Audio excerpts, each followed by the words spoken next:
कि let's suppose अगर पाकिस्तान की आर्मी को मजबूत ना किया गया तो इंडिया शायद हम पे हमला करेगा। क्या आज के दौर में इंडिया के पास इतना टाइम या इतना जिस तरीके से वो डेवलपमेंट की तरफ जाता नजर आ रहा है, क्या वो हमला कर सकता है या ये चीज़ें इनकी इंसल्ट तो होती है, पाकिस्तानियों के लिए इंसल्ट है, बाकी वो जो मुल्क जिन जिन बांग्लादेश उसकी इंसल्ट है। मोदी ने अपने जैसलमेर के दौरे के बारे में जानकारी साझा की ही थी कि पाकिस्तान इस दौरे को लेकर सजग हो गया है।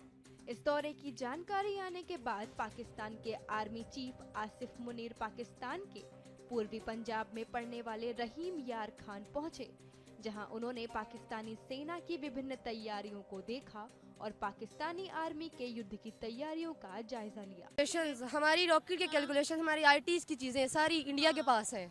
हमारे हमसे नहीं है उन्होंने। हमारे जितने भी साइंसदान थे, वो कितने भी साइंटिस्ट थे हमारे, पाकिस्तानी नहीं थे, वो पाकिस्तानी साइंटिस्ट थे, मुसलमान थे। पाकिस्तानी कहाँ से? तब तो पाकिस्तान का नामो निशान ही नहीं था। अगर वो ये डेथ पेनल्टी ना दें तो अगर फॉर एग्जांपल 5 पाकिस्तानी या एक पाकिस्तानी ने ये कदम उठाया तो होना ये था कि कल को वहाँ पे एक कल्चर बन जाता जी कि ये सुल्तान मुजफ्फरदीन सदुज़ई है, वो आया यहाँ पे हमला किया। इसी तरह से कुतुबुद्दीन ऐबक है, मुगल बाहर से आए, उन्होंने हमला किया। ज़हीरुद्दीन बाबर आया तो हमला किया। इसी तरह शहाबुद्दीन गोरी आया तो हमला किया। कि पहले ही पाकिस्तान और बांग्लादेश के ताल्लुकात अच्छे नहीं हैं और वहाँ पे बैठ के अगर पाकिस्तानी ये हरकतें करेंगे तो इससे कोई इज्जत तो नहीं कमाई जाएगी। और इंडिया ने जो robotic city, science city launch की है, यार पाकिस्तानियों शर्म कर लो, कुछ सोचने वाली बात है। उन्होंने रोबोटिक पाकिस्तान आज मरेगा मेरे हाथों। ये बुनियादी तौर पे पाकिस्तान की खुराक की नाली है। कश्मीर इनका इंटरनेशनल धंधा है, इसके ज़रिए से कमाया जा रहा है और इसके ज़रिए से खाया जा रहा है। आए रोज़ मीडिया में ये खबर आती है जी आज 16 बंदों का गैंग पकड़ा गया है, 24 बैगर्स पकड़े गए हैं, जो जी कभी लाहौर से ट्रैवल कर रहे हैं, मुल्तान से ट्रैवल कर रहे हैं। पाकिस्तान ने कितने रॉकेट्स और सैटेलाइट्स लॉन्च किए, कुछ पता है आप लोगों को? कुछ तो पता है, टीचर्स ने हमें बताया होगा, तो पता होगा ना, टीचर्स को खुद नहीं है पता होता। तो अहमद शाह अब्दाली ने क्या किया, यहाँ से अनाज और लड़कियाँ उठा के लेके जाते थे, फसल पक के तैयार होती थी तो लोग अब्दाली साहब आ जाते थे और वो इन चीज़ों को लूट के ले जाते।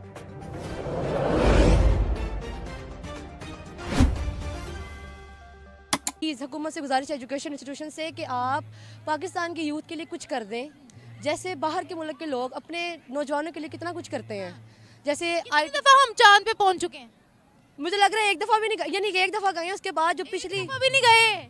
चलो हम गए ही नहीं, कभी भी नहीं गए, लेकिन सोचा भी नहीं, बिल्कुल भी नहीं सोचा। यहाँ पे है ही नहीं, सिस्टम ही नहीं है, बाहर जाने आने का कोई सिस्टम नहीं है। बस दूसरों को देखते रहो, खुश होते रहो कि भाई सही है, भारत जीत रहा है, जीती जाए। हमारा पाकिस्तान में सब कुछ भी चक्कर नहीं है। जीत रहे हैं, जाहिर सी बात है जीत रहे हैं, ऑब्वियसली। एक कितनी बार भारत में बात ये भी आई थी कि चांद पे उन्होंने घर बना लिए हुए हैं। दे विजिट मून, लाइक हम लोग कुछ भी नहीं कर सकते पाकिस्तान की। तो खैर अभी नहीं उन्होंने बनाए, वहाँ से मट्टी जरूर लाए हैं। तो मट्टी तो हम वो भी नहीं लेके आए। चांद तो दूर की बात है। हम चांद दूर से देखते तो है, लेकिन कभी वहाँ तक पहुँचने का सोच सकते हैं?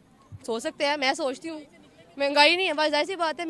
यहाँ पे पार्टीज़ की, पॉलिटिकल पार्टीज़ की लड़ाई ख़त्म हो तो देन वी विल गो। ये सब कुछ हमारी सोसाइटी साइंस को मानने वाली है, उनका चांद का मिशन क्या?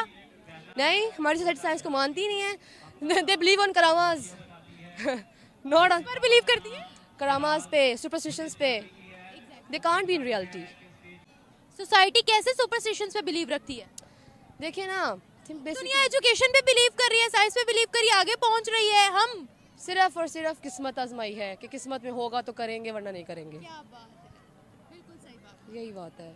आपको लगता है कभी हम लोग साइंस में, तालीम में आगे जा सकते हैं? टेक्नोलॉजी में रिच कंट्री हम हो सकते हैं? बिल्कुल हो सकते हैं, हम क्यों नहीं हो सकते? हमारे मुस्लिम साइंसदान इतने ज़्यादा ज़हीन थे। ठीक है सर, आपने बोला इंडिया और चाइना की जंग नहीं है, दोनों अपना एक आर्मी को ऊपर वर्क कर रहे हैं, दोनों रिलेशन ट्रेड के हवाले से खासतौर पे आपने बात की है कि इतने बड़ी तादाद में वो ट्रेड कर रहे हैं। लेकिन इसे अगर इस तरीके से कह दिया जाए कि इंडिया की सिर्फ चाइना के साथ जंग नहीं, बल्कि पूरी दुनिया के जितने भी कंट्रीज हैं वो किसी के साथ भी जंग नहीं रख रहा, वो अपने मफाद को देख रहा है, वो अपने नेशनल इंटरेस्ट को देख रहा है। वो रशिया के साथ भी जाता है, वो यूएस के साथ भी ट्रेड करता है, चाइना के साथ भी ट्रेड करता है, अफगानिस्तान और ईरान जैसे कंट्रीज के साथ भी ट्रेड करता है, वो किसी इसराइल के साथ भी करता है और गजा में भी एड भेजता है।